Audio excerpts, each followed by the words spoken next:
Live from Fox 30, this is Action News at 10. Coverage you can count on.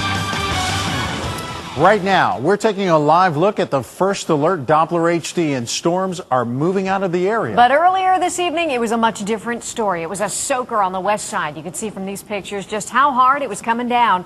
Once it stopped, drivers had to steer through flooded streets. And from the looks of the flooding there in San Marco, things got pretty bad on Flagler Street. Not too far from there, the water got so high, police had to close down the southbound lane of Main Street.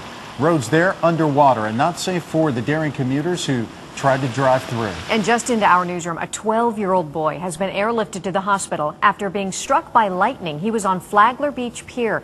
He was struck unconscious and was partially paralyzed. The First Alert Weather Center is taking a break from the storms now, but there's still some trouble brewing in the tropics. Oh, yeah, we've got plenty to watch again, and unfortunately a repeat performance tomorrow as far as the thunderstorms go locally, but for right now it has calmed down for today, tomorrow. Your complete First Alert weekend forecast is just minutes away. And you can track the tropics or any storm headed into the area at actionnewsjax.com. Just head to the website and click on the weather link at the top of the page. Action News is saying farewell to two heroes who died while serving our country. Tonight, a Jacksonville couple is mourning the loss of their son, 28-year-old John Tinsley. He was killed in Afghanistan while fighting the war on terror. And after 18 years, Captain Scott Spiker has finally been laid to rest. Spiker inspired all of us to dream of a better America, living a life of service to others and dedication to our country. Today, family, friends, and patriots gathered to honor him in a way that would make him proud. This was a tribute and a farewell rolled into one. And tonight, many of you are still offering your words of support to Scott Spiker's family.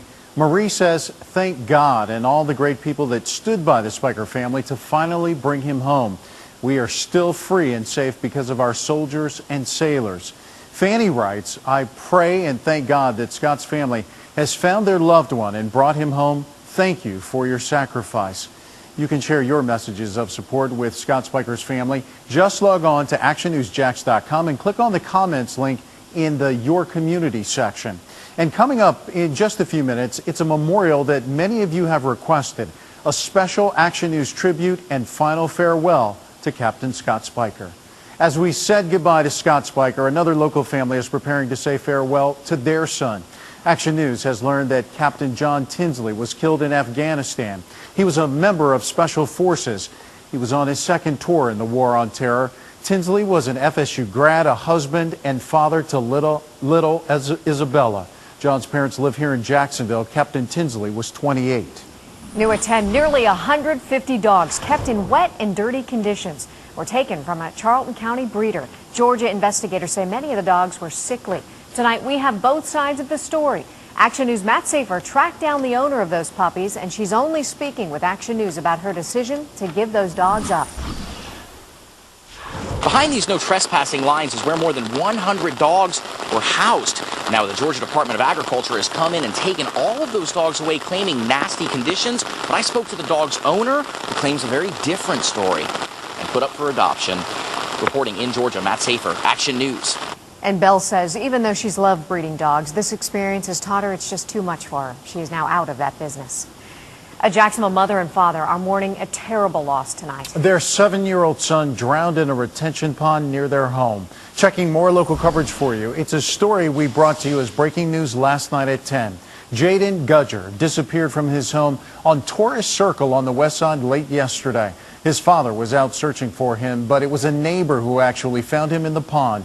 Jaden's father tried to perform CPR, but he later died at the hospital. Right now, a man is healing in Shands, Jacksonville, and another man is dead. Gunshots were fired on West 24th Street about 12:30 this morning. Officers arrived to find one man, Willie Golden, dead in a home. Another man, Timothy White, hurt outside. Investigators are still trying to figure out how it all started. And a judge in Georgia announced the delay in the trial of a man accused of sexually assaulting and murdering Christopher Barrios. He was 6. David Edenfield's trial will now start on September 21st, 2 weeks after it was supposed to begin. Edenfield's wife and son are facing charges stemming from Christopher's murder in March 2007. This is the second time Edenfield's trial has been delayed. The state says money trouble is causing the holdup. A local man says St. Johns County is violating his constitutional rights. Richard Willich wants to host what's being called a leaded tea party next month. It's leaded because people are encouraged to bring their guns and use the firing range at his business, MDI Holdings in Nocatee. However, the business got a visit Tuesday from St. Johns County Code Enforcement, which gave Mr. Willich a warning, saying his property isn't zoned for a gun range. He has to apply for a temporary use permit before the event. Mr. Willich says the county is creating all kinds of noise and is violating his right to assembly. The county says, no, they're not. I thought infringed on our free speech rights, that they have no business evaluating what our program is on. We don't need a permit for that. And then, of course, they said you can't have any guns out here. So they hit 3 of our rights. 1, 2, 3. That's what triggered my irritation. The county has no desire to shut down anything that Mr. Willich is wanting to do.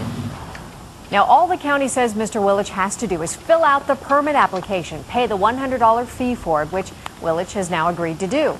His leaded tea party will take place as planned. He expects about 3,000 people. After weeks of waiting, the Jags' top draft pick is finally on board. Eugene Monroe joined the team during the evening practice after agreeing to the terms of his contract. Action Sports' Brent Martineau joins us now with exclusive video of Monroe as he touched down in his new town. That's right, Mark. The Jags and Eugene Monroe got it done. As we told you earlier this afternoon, the team's top pick agreed to and signed a 5-year deal tonight, then joined his teammates for a Friday night practice. This is video of Monroe arriving at the airport late this afternoon, around 4:45. And then 2 hours later, he showed up at the stadium to sign his deal. Then, an hour later, there he comes out the door. Monroe was dressed and walking out to the field for his first practice of Camp Del Rio. He missed 22 of them. The 5-year deal worth $35 million, $19 million guaranteed, and it ends his holdout on day number 13. Jags did put Monroe through some drills, as you can see tonight, under the lights. Well, I was well informed throughout the whole process. But, you know, he knew during the whole time that I wanted to get in there. The situation is what it is, and now I'm here to work. There's no time to be nervous. He's behind, and he's got a battle. I feel very confident, Andy Heck, that he'll be fair. But he's a quick study, so I know he'll come in and compete and put in whatever it takes to, to get prepared to compete to be a starter. A 320-pound man says he's in great shape. He's not expected to play on Monday night, but that could change when the Jaguars travel to Miami to face the Dolphins. Much more coming up, including what Eugene had to say when we caught up with him at the airport and how his teammates were ribbing him a bit about his clean uniform and all that money he's going to make. We'll see in just a bit. All right, and to follow the Jags' every move, head to our website, actionnewsjax.com. Just click on the Action button on the top left side of the homepage. Dressing room secrets. You're not there to purchase and have the whole world see you naked. New at 10, the revealing problem one husband discovered at his wife's lingerie store. In another day with more thunderstorms, I'll show you when you can expect those storms to form on the beginning, at least, of your weekend in the tropics. Active 2, your first alert forecast is after the break. Now, here's a guy you could pick out of a lineup. He was picked, and now he's had his day in court for chasing women in this swimsuit for a sport.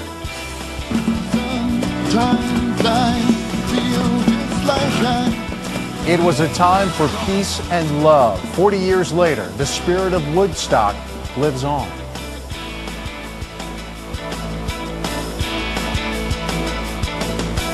When you see breaking news happening, call Action News at 904-564-1599 or star 47 on your cell phone.